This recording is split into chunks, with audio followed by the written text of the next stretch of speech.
मैं हूं आपकी मेजबान आमना अब्बास। खबर शामिल करते हैं सोबतपुर से। डिस्ट्रिक्ट रिपोर्टर अंजुम काकड़ के मुताबिक पोलियो के मर्ज के तदारुक की खातिर महकमा सेहत की जानिब से उठाए गए इकदाम काबिल तारीफ हैं।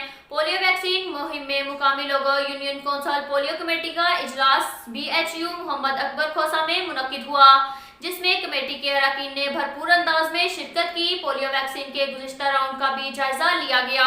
इस मौका पर कमेटी के मेंबरान मौलवी रियाज हुसैन सुल्तानी, स्कूल टीचर दर मोहम्मद खोसा और सेक्रेटरी एजाज लाशारी ने अपनी अपनी तजावीज़ में कहा कि पोलियो टीमों की मॉनिटरिंग पर खुसूसी तवज्जो देने की ज़रूरत है। मौसम गर्मा की वजह से अक्सर लोग सर्द इलाकों में शिफ्ट हो जाते हैं और कोशिश करनी चाहिए कि कोई भी बच्चा पोलियो वैक्सीन के कतरे पीने से ना रह जाए।